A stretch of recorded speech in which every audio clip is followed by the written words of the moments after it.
प्रेम से बोल दी शिव गुरु महाराज की जय हो। साची दरबार की जय हो। देखी बाबा भोलेनाथ पर्वत पहाड़ पर समाधि लगोले बनी। हाँ। और अंतर आत्मा से बाबा नमः शिवाय महामंत्र के जाप करतनी और भक्त महादेव के दरबार में जाके और कौना भाव में मनावता और कैसे मनावता हो। ये शिव जी का है ना ताकि ले अखिया खोल के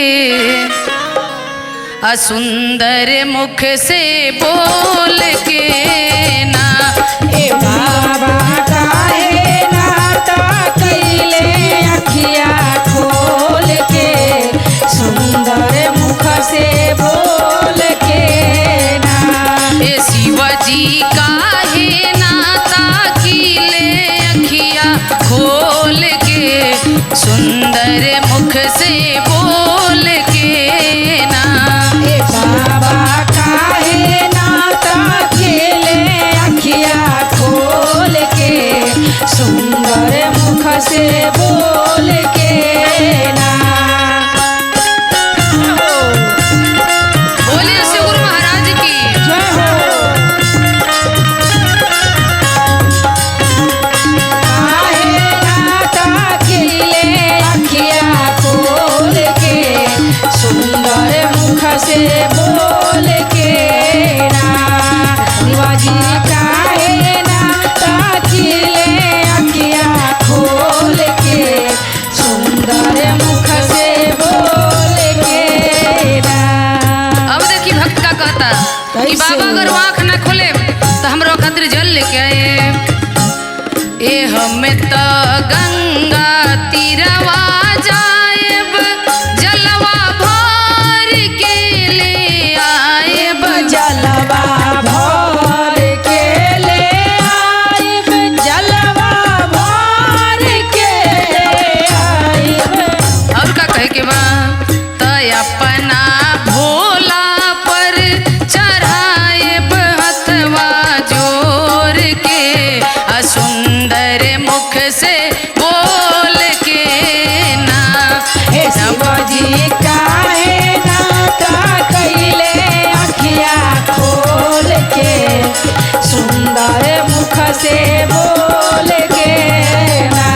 हे शिवाजी काहे नाता कैले अखिया खोल के सुंदर मुख से बोल के ना। बोलिए शिव गुरु महाराज की जय हो।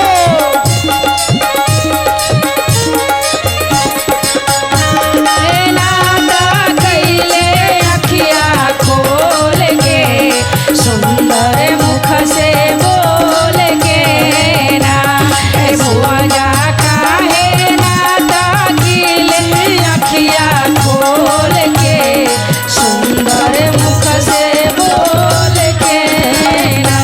और का कहे के बा पूनम दीदी ए हमें तो बाग बगीचा जाएब फुलवा लोर के ले आएब। फुलवा लोर के ले आइब फुलवा लोर के ले आइब। ए हमें तो बाग बगीचा जाएब फुलवा लोर के ले आएब। अपना बाबा पर चढ़ाएब बम बम बोल के अरे सुंदर मुख से बोल के ना। ए अपना बाबा पर चढ़ाएब बम बम बोल के सुंदर मुख से बोल के ना। ए अपना बाबा पर चढ़ाएब बम बम बोल के सुंदर मुख से बोल के ना। ए अपना बाबा पर चढ़ाएब बम बम बोल के सुंदर मुख से बोल के ना। बोल दी शिव गुरु महाराज की जय हो। साचे दरबार की जय हो।